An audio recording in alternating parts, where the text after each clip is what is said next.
마태복음 3장 11절과 12절 두 절의 말씀을 함께 읽겠습니다.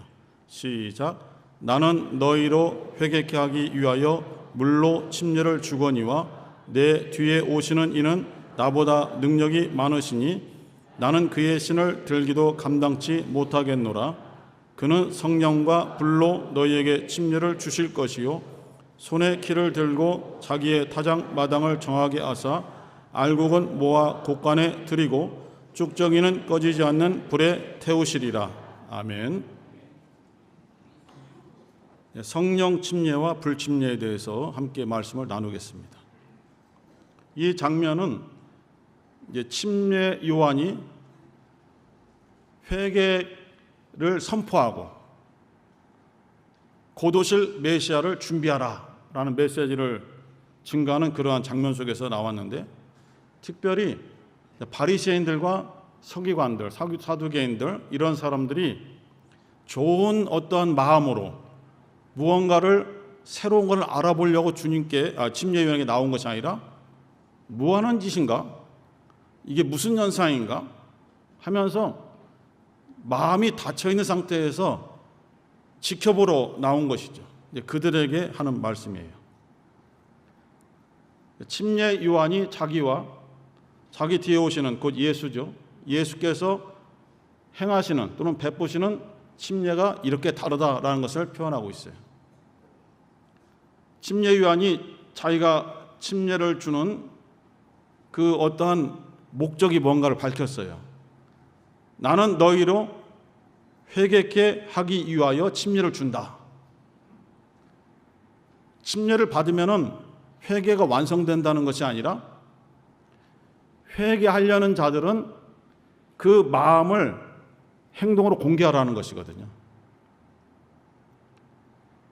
주님께서 제 마음 아시죠? 라고 많은 분들이 생각하기 때문에 입으로 발설하지 않으려고 합니다. 여보, 나 사랑해? 알면서 자꾸 물어본다고 짜증내요. 남자들은. 한마디 해주면 어때요? I love you 이렇게 하면 되잖아요. 충청 사람들이 제일 잘해요. 끝에 U자로 끝나기 때문에. 그래요 그렇지만은 이제 청년 때, 젊을 때는 잘 몰랐어요. 자기 마음의 생각을 표현하지 않아도 내가 정직하게 행하고 내가 진실되게 행하고 거짓이 없이 행하면은 상대방들이 충분히 나를 이해해주고 나를 알아줄 것이라고 생각하는 그런 삶을 살았어요. 저뿐만 아니라 많은 분들이. 하지만 안 그렇죠. 특히 남자와 여자 간에는 더더구나 이게 소통이 안 됩니다. 그것 때문에 많은 또 싸움도 있고 분란도 일어나죠. 자기 생각을 입술을 통해서 말을 해야만 상대방이 어느 정도, 100%는 아니지만 어느 정도 이해해 줄 수 있어요. 공감해 줄 수가 있어요. 내가 내 것을 표현하지 않는데 나를 알아준다? 아주 지독한 이기심이죠. 자기중심적인 것이거든요. 자기의 속 생각을 꺼내어서 말로 하기 힘들면은 글로도 적습니다. 그러나 장단점이 있죠. 말로 하는 것과 글로 적는 것이 장단점이 있습니다. 글로 적으면 침착하게 차분하게 잘 정리해서 틀리면 다시 지우고 다시 쓸 수도 있죠. 아주 정제된 어떤 표현을 할 수가 있어요. 하지만은 글에는 감정이 들어가 있지 않아서 그것을 읽는 사람들의 주관적인 생각에 따라서 그것을 다 이해하기 때문에 읽는 사람마다 다 다르죠. 그러나 말은 자신의 지금 현재의 감정 상태, 자기의 정서, 모든 것을 표현할 수 있지만은 실수할 수가 있고 정제가 되지 않아서 말을 하다가 그것이 또 말꼬리가 잡혀서 더 다툼이 나는 경우도 있죠. 침례 요한은 이스라엘 백성들에게 너희들이 하나님께 돌아가고자 하는 마음이 있다면, 너희들이 죄라고 생각하는 것이 너희들의 마음속에 있다고 생각한다면은 회개해야 되지 않겠느냐. 회개하려면은 어떻게 해야 되나? 바로 물로 침례를 받아야 된다 하면서 회개의 침례를 막 선포하고 그곳에 몰려드는 백성들에게 침례를 주게 된 것이죠. 침례를 주어서 침례를 받은 사람들은 어떠한 상태냐면은 자신이 죄인임을 인정한 사람이에요. 그리고 회개하려는 마음을 행동으로서 표현한 사람들이에요. 하나님께서는 물론 우리가 어떠한 표현을 하지 않아도, 어떠한 말을 하지 않아도 우리의 속 마음의 중심을 정확하게 알고 계시죠. 사람들은 외모를 보고 판단하지만은 하나님은 우리 마음의 중심을 보고 판단하시기 때문에 정확하시거든요. 우리의 행동이 조금 어긋난 것 같아도 실상 그 행동의 중심이 무엇인가를 알고 계시기 때문에 충분히 이해하시죠. 그러나 하나님께서는 우리에게 너 스스로 너의 입장을 정직하게 고백하라, 항상 이것을 요구하시는 거죠. 에덴 동산에서도 부끄럽고 추하고 양심의 가책을 받아서 숨어있는 아담, 하나님이 보실 때에 아담이 현재 어디에 숨어 있는가, 무엇을 감추고 있는가를 전혀 모르시겠어요? 다 아시잖아요. 아시지만 하나님께서는 부르십니다. 아담아, 지금 네가 어디에 있느냐? 지금 너는 어떠한 상태냐? 지금 너는 나에게 무엇을 말하고 싶으냐를 물으시는 거죠. 기회를 주시는 거죠. 그래서 그 하나님의 부르시는 음성과 그 배려하심에 응답을 해서 고백을 하면은 딱 하나님께서 미리 준비하신 것을 주시는 거죠. 이미 용서를 준비하고 계신 거죠. 그래서 용서를 주시려고 너 무슨 죄를 지었지? 너 지금 왜 그렇지? 그런데 죄를 고백하지 않고 자기를 드러내지 않고 감추게 된다면은 준비해 놓고 계신 용서를 주실 수가 없게 되는 것이죠. 아이들 키우면서 학대를 하면 안 되지만은 그전에는 훈육이라는 것을 했잖아요. 회초리도 들고 약간의 이제 매를 가하고 해서 아이들을 초기에 어떠한 예의를 잡아주고 잘못된 길로 빠지지 않도록 이렇게 잡아주려는 그런 마음이 있는 것이죠. 잘못을 저질렀을 때에 호되게 혼내키잖아요. 그러면서도 때리면서도 이 아이가 잘못했어요 라고 한마디 하기를 바라는데 이놈이 또 이놈이라면 들켰네, 우리 아들인 게. 하여튼 여러분들의 그놈이 여러분들의 그 자식이 그것도 이상하네.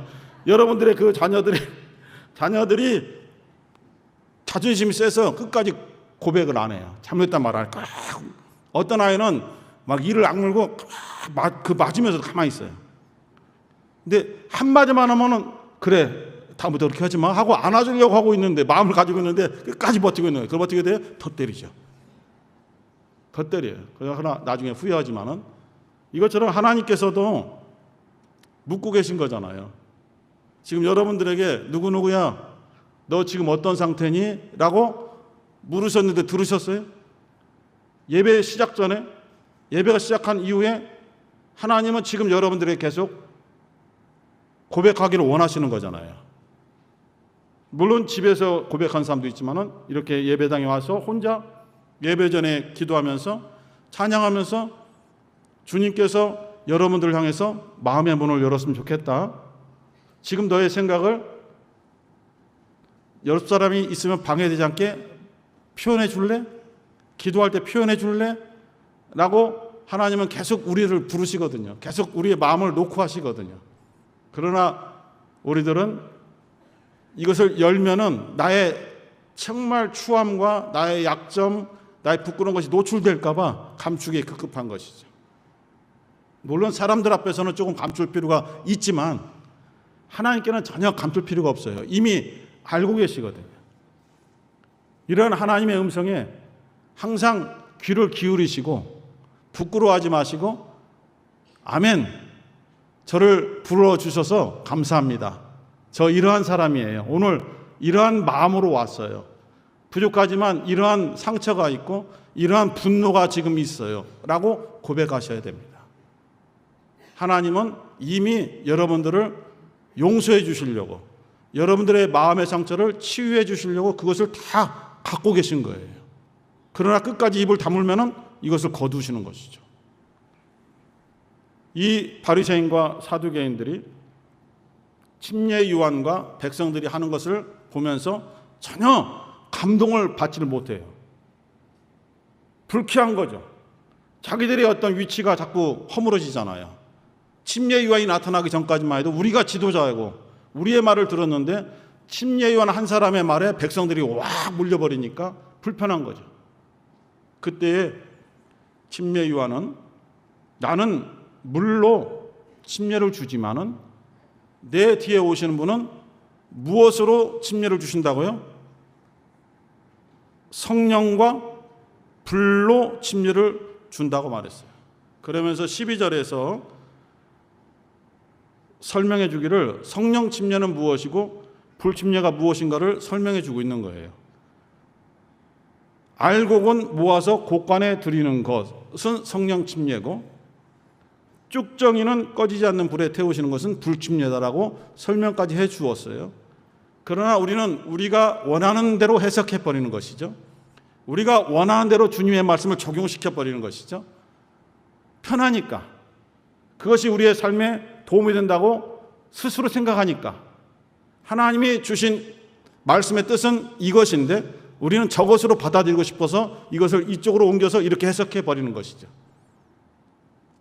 그래서 성령과 불을 성령의 불로 이렇게 해석을 하면서 특히 이제 한국 교회에 많은 잘못된 현상이 일어나게 됐었죠. 그것은 아마 오순절날 마가다락방에 120명의 성도에게 성령이 임하실 때의 그 표현 때문에 오해를 할 수 있다고 봅니다. 사도행전 2장 1절로 4절에 보면은 두 가지 현상을 적어놨어요. 성령이 임하시는 것을 두 가지 현상으로 적어놨어요. 성령은 영이십니까? 아니면은 우리와 똑같은 육신을 가지셨습니까? 영이시죠. 영이라는 것은 우리 눈에 보입니까? 안 보이죠. 우리 귀에 들립니까? 안 들리죠. 우리가 육체로 어떻게 접촉할 수 없는 존재가 영이신 분이시잖아요. 성령은 그러한 존재이시잖아요. 예수께서 이 세상 계실 때는 그의 음성을 직접 들었고 그의 손을 잡은 이도 있고 그의 옷자락을 잡은 여인도 있고 이렇게 직접적으로 눈으로 보고 귀로 듣고 안수를 받고 그리고 주님과 접촉한 사람도 있습니다. 육체를 가지고 있기 때문에. 그러나 성령은 보이지 아니하시는 영이시잖아요. 볼 수도 없고 들을 수도 없어요. 그런데 사도행전 2장에서 오순절날 처음 성령이 임하실 때에 사람들이 성령이 임하시는 것을 다 알게 되었어요. 다 느끼게 되었어요. 하나는 급하고 강한 바람 같은 소리가 났다. 바람도 안 보이는 것이죠. 슉! 바람도, 참 방송시라고 얘기를 했는데 갑자기 소리 지르지 말아야겠는데. 바람도 눈에 보이지 않지만은 우리가 바람이 불 때에 나타나는 현상들, 뭐 먼지가 일어난다든가 나뭇가지가 흔들린다든가 이런 것을 보고 지금 바람 부네 그것을 아는 것이죠. 두 번째, 불의 혀같이 갈라진 것이 보여라고 되어 있습니다. 성령이 임하시는 장면을 바람 같은 소리로 들었고 눈으로는 불의 혀같이 갈라진 것이 보여 성령이 임하신 것을 알았다고 기록하고 있습니다. 모든 사람이 다 그것을 보았는지는 알 수 없겠어요. 그래서 성령이 임하시는 것을 다 성령의 불 이렇게 하다 보니까 결국은 불 받아라 이렇게 되는 거죠. 이북에서 말하는 것처럼 불 받아라 이렇게 합니다. 실제로 아주 저 신학생 때에 어떠한 체육관에서 집회하시는 어떤 목사님께서 그렇게 얘기하는 걸 직접 들었어요. 그 체육관, 옛날에 체육관 집회를 많이 했잖아요. 그래서 보면은 불 받아라 하는데 아멘 하죠. 물론 그 뜻을 압니다. 성령 받으라라는 말씀을 하신 것이죠. 그러나 성령을 불로 해석을 해서 불 받아라 하신 것이죠. 의미는 알지만은 표현 방식이 잘못된 것이잖아요. 그러니까 표현 방식은 바꿔야 되겠습니다. 알곡과 가라지 비유를 아시죠? 예수께서 알곡과 가라지 비유를 했어요. 분명히 그 밭의 주인은 자기 밭에다가 알곡의 씨앗만 뿌렸거든요. 그런데 점점 올라오는데 보니까 알곡만 보이는 것이 아니라 가라지가 함께 자라고 있단 말입니다. 제자들이 이게 어떻게 된 것입니까? 물어봤더니 밤 사이에 너희들이 다 자고 밭을 지킨 사람들이 다 잠을 잘 때에 아무도 밭을 지키지 않을 때에 원수가 와서 가라지 씨앗을 알곡의 씨가 뿌려진 곳에 함께 뿌렸다는 거예요. 같이 자라나죠. 그럼 지금 뽑아버릴까요? 안 되지. 지금 뽑으면 안 되지. 지금 엉켜져 있잖아요. 엉켜져 있어서 가라지 뽑게 되면 엉켜져 있는 알곡까지 뽑혀서 상처를 받고 시험 들고 교회를 떠나게 하니까 조금만 기다려. 나중에 완전하게 자라게 되면은 가라지가 확 드러나거든. 그때 가라지만 모아서 어디다 태워버려요? 불에 태워버리겠다. 불침례잖아요. 심판을 말합니다. 불침례는. 성령 침례와 불침례가 다르잖아요. 예수께서 피 흘리셔서 우리의 죄를 대신 갚아주셨어요. 자기 생명을 내놓으시고 우리를 살려주셨어요. 우리는 아무런 노력을 한 것이 없습니다. 우리는 우리의 행함이었기 때문에 우리의 공로가 없다라고 고백합니다. 우리가 죄에서 깨끗함 받은 것은 오직 누구의 공로입니까? 예수 그리스도의 공로입니다. 주님의 공로 때문에, 주님께서 행하신 일 때문에 우리는 거저 죄에서 벗어나게 된 거예요. 우리가 볼 때는 거저고 예수는 자기 피값을 지불하신 것이죠. 이것을 믿습니까? 이것을 믿으면은 구원받는 겁니다. 예수께서 내 죄를 대신하여 십자가에 못 박혀 피 흘려 죽으셨다는 것, 나 때문에 대신 죽으셨다는 것을 믿기만 하면은 그 사람은 완전한 죄에서 해방되고 구원에 이르게 됩니다. 이것을 믿습니까? 이것을 믿는 거예요. 이게 기초적인 구원의 믿음이죠. 이것을 믿지 않으면은 구원받지 못하죠. 예수의 속죄의 피, 속죄의 공로 자체도 인정하지 않아. 의심스러워. 그런 사람이 그리스도인이라고 볼 수 있습니까? 없습니다. 그래서 예수님의 속죄 사역, 예수의 이름이 구원이라는 것을 믿지 않고, 예수께서 하나님의 자녀, 하나님의 아들이라는 것도 믿지 않고, 예수께서 우리를 위한 그리스도라는 것도 믿지 않고 그냥 우리 속에 함께 있어요. 우리는 누가 누군지 모르죠. 그러나 주님께서 터치하지 않으시죠. 왜냐하면 그 사람을 지금 터치하면 알곡으로 자라고 있는 사람들이 상처받고 시험 들어서 열매를 맺지 못할 수 있으니까 지금 놔두시는 것이죠. 그러나 마지막 심판 때는 그 예수 믿지 않는 사람들 전부 다 영원한 불못에 집어넣게 되는 것이죠. 무서운 일이잖아요. 예수께서 포도나무 비유를 요한복음 15장에서 하셨습니다. 나는 포도나무요, 너희는 가지니. 이 가지가 포도나무에 붙어 있으면은 가지가 노력을 하지 않아도 절로 열매를 맺고. 왜? 나무 대신 예수께서 생명을 계속 공급해 주시니까. 나는 생명이다 하면서 그 생명을 공급해 주시니까 그 가지가 붙어 있기만 하면은 그 가지에서 생명의 열매가 맺히는 거예요. 그러나 생명나무이신 예수 그리스도에게서 떨어져 나가는 그 가지는 저절로 말라진다는 거예요. 왜? 생명이 공급되지 않으니까, 진액이 공급되지 않으니까 떨어져서 땅바닥에서 말라져 가는 거예요. 그러면은 그 마른 가지들을 모아다가 불에 태우느니라. 이게 불심판, 불침례잖아요. 예수 믿지 않는 사람들에게 다가올 무서운 심판의 상황을 불로 침례해 준다라고 말하신 거예요. 예수께서 사도행전 1장에서 직접 말씀하셨어요. 침례는 여기서 말했지만은 마태복음 3장에서 말했지만 예수는 사도행전 1장에서 부활하셔서 하늘로 가시기 전에 요한은 너희들에게 물로 침례를 주었거니와 너희들은 몇 날이 못 되어서 곧 성령으로 침례를 받으리라 라고 예수께서 말씀하셨어요. 그럼 어떤 사람들이 성령으로 침례를 받는 것인가? 예수의 속죄를 믿는 사람, 예수께서 나를 위해서 대신 십자가에 못 박혀 죽으셔서 나를 살려주셨다는 것을 믿는 사람, 예수의 이름만이 구원의 이름이고 생명의 이름인 것을 믿는 사람, 천하의 어떠한 사람들에게도 구원받을 수 있는 다른 이름을 주신 적이 없느니라 라고 말씀하셨어요. 예수 이름만이 나의 생명입니다. 예수만이 나의 구주이십니다. 예수만이 나의 의가 되십니다 라고 믿는 사람, 그 사람들을 주님의 몸에 들어오게 하기 위해서 성령으로 침례를 주는 거예요. 우리가 예수 안에 들어가게 되면은 어떠한 원수가 우리를 공격할 수 있겠습니까? 어떤 악한 자가 예수 그리스도 안에 있는 우리를 잡아당겨서 바깥으로 우리를 이끌어 멸망시킬 수 있겠습니까? 전혀 불가능하다는 거예요. 기근이나 적신이나 어떤 위험이나 칼이라 할지라도 예수 그리스도 안에 있는 하나님의 사랑에서 너희들을 끊어낼 수가 없다고 로마서에서 말씀하시잖아요.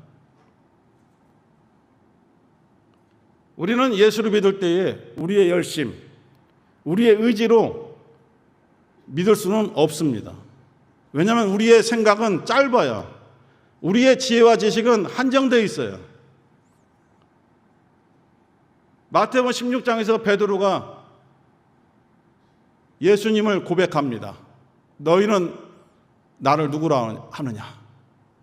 저 사람들은, 바깥의 사람들은 나를 침례 요한이 살아난 것이라고 보기도 하고 엘리야라고도 하고 예레미야라고도 한다. 또는 하나님 보내신 선지자라고 이렇게 고백하는데 너희들은, 나와 함께 있고 하고 있는 너희들은 나를 누구라고 하느냐? 그때 베드로가 다 같이 주는 그리스도시요 살아계신 하나님의 아들이십니다 라고 고백하잖아요. 정답이죠. 그때 주님께서 이것은 너의 육신으로 한 고백이 아니다. 너의 혈과 육의 상태에서 고백한 것이 아니고 하늘에 계신 아버지께서 너로 하여금 나를 알게 해주신 것이다. 하나님께서 너에게 나를 알도록 지혜를 주신 것이다. 그러한 지식을 주신 것이다. 바로 이것이 성령의 감동이죠. 예수를 고백하는 것은 자기 힘으로, 자기 육신적인 환경에서 자라온 지식으로 고백할 수 없는 거예요. 고린도전서 12장 3절에 어느 누구도 성령으로 아니하고는 예수를 주라 시인할 수 없느니라.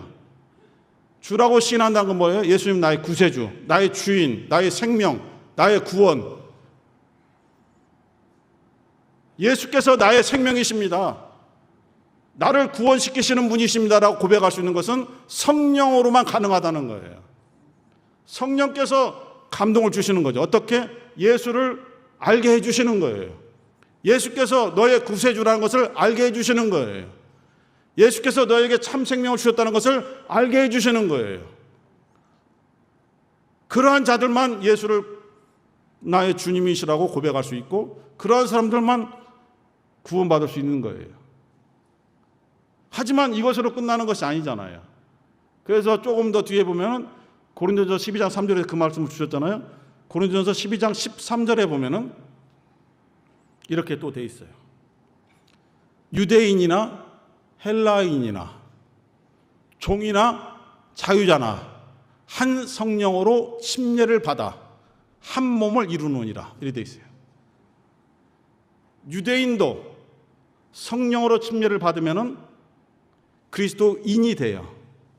헬라인도 성령으로 침례를 받으면은 그리스도인이 돼요. 신분이 낮은 종이라 할지라도 성령으로 침례를 받으면은 그리스도인이 돼요. 자유자도 성령으로 침례를 받으면 그리스도인이 돼요. 이 그리스도인들이 모아져서 한 몸을 이루죠. 교회입니다. 예수는 교회의 머리가 되시고 교회는 예수 그리스도의 몸이 되잖아요. 성령으로 침례를 받는 자들은 그리스도의 몸으로 들어오게 되는 거예요. 그래서 우리에게 성령 침례를 주시겠다는 것이거든요. 누가? 예수께서.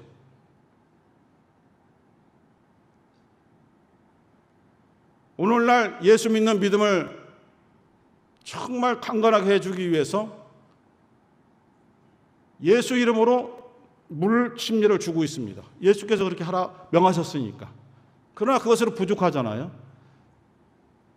주님의 사역자들이 곳곳에서 전 세계에서 여러 시대를 걸쳐서 계속 예수 이름으로 물로 침례를 줍니다. 그래서 그들로 하여금 나는 예수로 죽고 예수로 살았으니 이제부터 예수의 뜻대로 살겠습니다라고 고백하게 하죠. 도와주죠. 그렇게 진정한 고백을 가지고 진정한 믿음으로 행하는 사람들을 예수께서 직접 성령으로 침례를 주신다는 거예요. 사도행전 2장 33절에 보면은 예수께서 아버지의 약속하신 성령을 아버지께 받아서 너희들에게 주시느니라 이렇게 표현되어 있어요. 예수께서 성령을 받아서 너희들에게 성령으로 침례를 주시느니라 라고 사도 베드로가 오순절날 설교했거든요. 그 말에 3,000명이 회개하고 침례받은 거 아니겠습니까?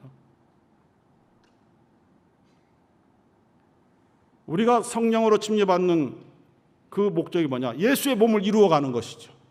예수 몸인 교회가 흔들리지 않도록, 상처받지 않도록 성령 침례를 받아 예수 몸 안에 들어가고 함께 함으로써 전혀 어떠한 원수의 유혹과 핍박에도 흔들리지 않는 것이죠. 이것을 주님께서 원하시는 겁니다. 우리는 주님을 사랑합니다. 우리는 주님 때문에 행복합니다. 이렇게 고백하십니까? 우리의 육신, 가정, 직장, 사업, 인간관계는 너무 힘들고 어렵습니다. 행복할 수가 없는 환경 속에서 지금 살아가고 있습니다. 우리 모두가. 물질로도 부족하고 뭔가 해보려고 해도 비빌 언덕이 부족하고 좀 하려고 하면 이상하게 사기꾼들이 껴서 꼭 그것을 갉아먹어서 흔들어 쓰러지게 만들어버리고 어려운 상황 속에 살고 있어요. 슬픔과 괴로움이 가득 찬 세상에서 지금 살아가고 있어요. 우리들도. 그러나 우리는 그 어려운 환경 중에서 견딥니다. 인내합니다. 참습니다. 그리고 기도합니다. 하나님 아버지, 이렇게 험악한 세상 중에서 저를, 저의 가정을, 저의 자녀들, 손주들을, 우리 성도들을 지켜주옵소서라고 기도합니다. 그리고 힘들게 일주일을 견디면서 또 새벽에 수요예배에 금요기도에 참여해서 막 참여하면서 하다가 이 거룩한 주일을 우리가 맞이하게 된 것입니다. 예배 속에 들어와서도 불편할 수 있습니다. 예배 중에서도 마음에 어떤 상처가 있을 수도 있습니다. 그러나 우리는 예배 중에, 주일 예배 중에 이러한 고백이 있어야 될 줄로 생각합니다. 주님, 행복합니다. 같이 고백해 보세요. 주님, 행복합니다. 주님, 감사합니다. 주님, 사랑합니다. 이제 이런 입술의 고백이 지금 제가 하락해서 했지만은 교회만 오면 자꾸 뭘 따라서 하락해서 귀찮아서 못 가겠어. 이런 분들도 있어요. 우리가 유치하냐? 자꾸 따라서 하라고 그래요. 하지만은 따라서 하라는 것이 아니라 함께 고백하고 싶은 거예요. 왜냐하면 아까 처음에 말씀드렸듯이 마음의 생각을 표현하지 않으면은 몰라요. 알아도 표현하지 않으면은 그것이 체감이 되지 않아요. 그래서 익숙하지 않지만 자꾸 입술로 고백했으면 좋겠어요. 하나님 아버지, 행복합니다. 저만 또 해서 죄송합니다. 하나님 아버지, 행복합니다. 하나님 아버지, 사랑합니다. 이런 마음이 다른 때는 몰라도 주일 예배 시간만에는 여러분 마음속에서 가득했으면 좋겠습니다. 우리의 현실은 힘들고 어렵잖아요. 하지만 강단에서는 계속 힘들지 않아요. 이겨낼 수 있어요. 승리할 수 있어요. 조금만 더 참읍시다라고 그렇게 말할 수밖에 없잖아요. 그렇죠? 주님이 주신 생각으로 말을 전하고 있는 거죠. 물론 저는 지식도 짧고 경험도 부족하고 언변도 부족하고 가끔가다 더듬고 표준어를 잘 쓰지 못해요. 하지만 주님이 주신 마음으로 오늘 함께 예배드리는 성도들과 주님의 마음을 나누고 싶은 거죠. 절제되지 않았지만은 주님의 말씀, 주님의 뜻을 함께 나누고 싶은 거죠. 지금 고백한 것처럼 주님 행복합니다. 주님 사랑합니다. 주님 기쁩니다. 이런 고백이 주님께서 원하시는, 우리에게 원하시는 생각이라고 그렇게 믿고 있습니다.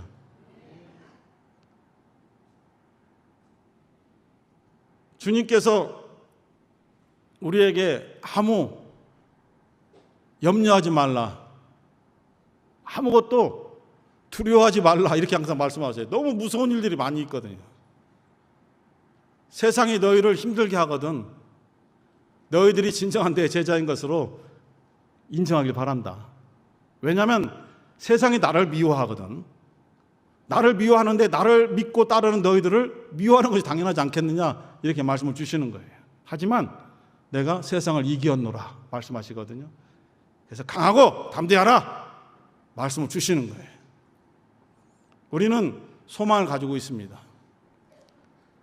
힘들고 어렵고 또 시설도 열악한 상황에서 예배를 드리고, 우리 특별히 우리들보다도 어린 아이들이 정말 어렵고 힘든 환경 속에서 지금 주일에 지내고 있어요.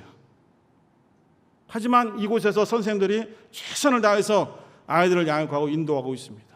기도하기를, 조금 더 환경이 열려지기를 기도하고 있고, 그날이 빨리 오기를 기다리고 기도하고 있습니다. 이를 위해서 기도만 하는 것이 아니라 많은 분들이 곳곳에서 열심을 다해서, 온 힘을 다해서 지금 노력들을 하고 있습니다. 보이지 않기 때문에 여러분들이 오해할 수 있고 비판할 수 있습니다. 지도자들을 핍박할 수 있고 욕할 수도 있습니다. 당연한 것이죠. 하지만 실제의 진실은 곳곳에서 많은 분들이 헌신하고 힘쓰고 애쓰고, 자기를 위해서가 아니라 우리 성도들이, 우리 어린이들이 어떻게 하면 좋은 환경에서 신앙생활 할 수 있을까라는 고민으로 지금 곳곳에서 애쓰고 있습니다. 진실입니다. 여러분들께서 함께 격려해 주세요. 이제는 격려해 주시는 분들만 남았다고 생각합니다. 여러분들께 진짜 감사합니다. 진짜 붙이면 가짜라고 하던데, 하여튼 우리 집 기름은 참기름이에요. 옆에서 뭐라고 해요? 진짜 참기름입니다. 그 옆에 뭐예요? 진짜 참기름입니다. 더 붙을수록 약간 가짜예요. 우리 사랑하는 성도 여러분, 제가 또 우리 모든 지도자들, 우리 성도들 서로 사랑하는 것은 진짜입니다. 진짜로 여러분들을 사랑하고 어떤 때는 존경스럽습니다. 힘들고 어려운 상황 속에서 이렇게 함께 해주신다는 것, 먼 거리에서 나올 수 없는 데서 몇 번 갈아타고 이렇게 참여해 주신다는 것, 정말 감사드립니다. 여러분, 주님은 우리의 보호자이십니다. 우리는 주님 안에 들어가 있어서 어떠한 바깥에서 쳐들어오고 욕하고 우리 힘들게 하는 원수가 있다 할지라도 평안합니다. 주님은 우리의 산성이 되시거든요. 우리를 죽이려고 원수가 막 화살을 쏴도 주님께서 우리를 막아주시거든요. 주님 우리의 방패가 되십니다. 아무리 지진이 나고 흔들려도 우리는 두려워하지 않습니다. 왜? 주님은 우리의 반석이시거든요.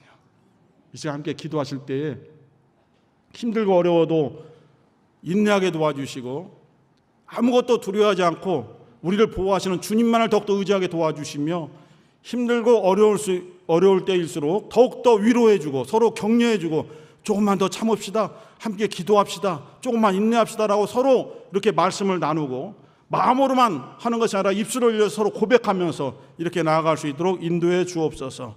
주여 한번 부르시고 기도합니다. 주여.